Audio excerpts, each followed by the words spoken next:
기도를 위한 빌립보서, 오늘은 빌립보서 4장 1절 말씀입니다. 그러므로 나의 사랑하고 사모하는 형제들, 나의 기쁨이요 면류관인 사랑하는 자들아, 이와 같이 주 안에 서라.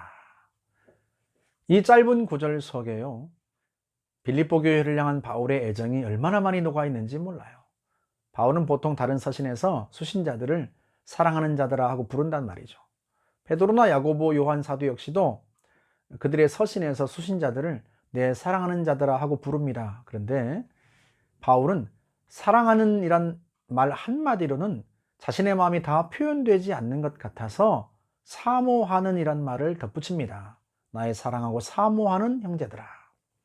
그런데 이 사모하는 이란 에피포테토스란 단어는요, 사랑에 빠지다, 대단히 갈망하다, 절실히 바라다, 그런 의미를 갖고 있는 에피포데오에서 유래한 단어입니다. 그러니까 그냥 사랑한다는 말이 아니라요, 열렬히 사랑한다는 의미를 내포하고 있는 거예요.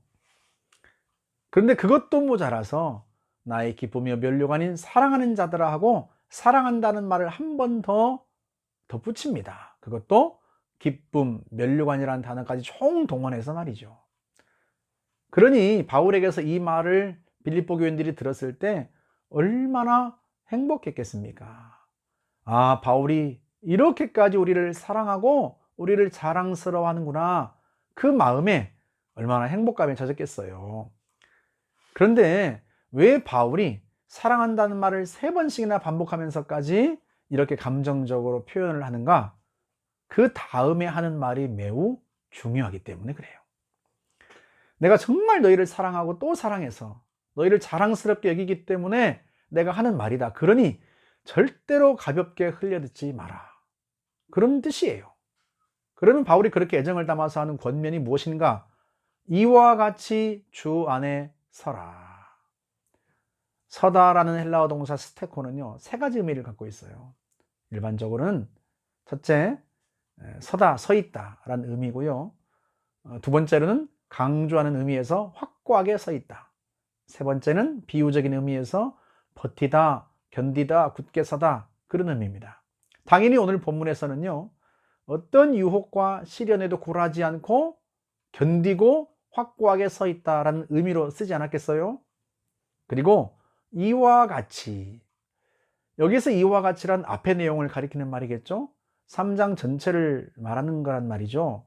3장을 요약해 보면, 할례나 율법 같은 내 공로를 자랑 삼지 말고 그리스도 예수를 자랑 삼아라. 왜냐하면 내 공로로 의롭게 된 것이 아니라 그리스도 예수를 믿는 믿음으로 말미암아 의롭게 되었기 때문이다.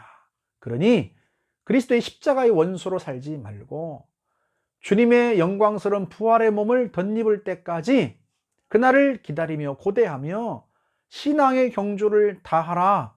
이와 같이 주 안에 서라. 그런 말씀입니다. 마치 예수님과 성도가 땅과 나무처럼 비유가 되고 있는 거예요. 성도란 예수란 땅에 심겨져서 굳게 서 있는 한 그루의 나무입니다. 어떤 시련과 유혹의 바람에도 굴하지 않고 흔들리지 않고 굳게 서 있는 나무 같은 존재가 성도란 말이죠. 그렇기 때문에 믿음의 길에서 벗어나지 마라. 주 예수 안에 굳게 서 있어라. 주 예수를 굳게 붙들어라. 그 말씀입니다. 그렇다면 바울이 왜 이렇게 성도들에게 주 안에 굳게 서라고 그렇게 권면을 하는가? 신앙의 경주를 다해 갈 때 그 길에 수많은 유혹과 시련이 있기 때문에 그래요. 예수님께서도 산상수훈에서 그 길이 좁고 협착하다라고 말씀하신 적이 있습니다. 마태복음 7장 14절에 보면 생명으로 인도하는 문은 좁고 길이 협착하여 찾는 자가 적음이라. 협착하다라고 번역된 딜리버란 단어는 신약성경에서 10번이 쓰였는데요, 마가복음에서 애워싸다라는 의미로 쓰인 것을 제외하면 나머지는 다 환난, 고난, 괴로움이란 의미로 쓰였습니다. 신앙의 길에 그만큼 환난이 많다는 것을 의미합니다. 그러다 보니 찾는 자가 적어요. 시련과 고난, 시험이 많은 길을 알면서도 그 길로 들어선 사람들은 많지 않다는 거죠. 그만큼 인간은요, 쉽고 편안한 것을 좋아하는 존재입니다. 하지만 넓고 편안한가가 중요한 게 아니에요. 정말로 그 길이 생명으로 나를 인도하는가가 중요한 거 아니겠습니까? 비록 그 길이 좁고 힘들어도 나를 생명으로 인도하기만 한다면 그 길에 들어서서 어떤 유혹에도 그 길을 벗어나지 말고 많은 괴로움도 참고 그 길을 끝까지 가야 하지 않겠습니까? 요즘처럼 교회가 신문 지면을 많이 차지했던 때가 또 있을까 싶습니다. 부정과 비리에 대한 소식뿐만 아니라 이단에 빠진 사람들의 소식까지 온 국민의 안방으로 날아들고 있습니다. 대한민국에서 신앙의 박해가 사라진 지는 오래입니다. 그런데 박해가 사라진 그 자리에 돈, 성, 명예와 같은 세속의 유혹이 얼마나 강력하게 자리를 차지하고 있는지 모릅니다. 그런 사단의 유혹, 세속의 유혹에 걸려 넘어진 사람들이 얼마나 많은지. 한국 교회가 부흥하던 7, 80년대에 신앙의 길을 넓고 편안하고 복받는 길로만 소개하다 보니까 그 신앙의 길에서 맞닥뜨리게 되는 시련과 고난을 준비할 수 있는 마음의 자세가 되어 있지 못한 결과가 아니겠습니까? 그러나 사랑하는 성도 여러분, 우리는 주 안에서 굳게 섭시다. 우리가 부자 되려고 예수 믿는 것 아니지 않습니까?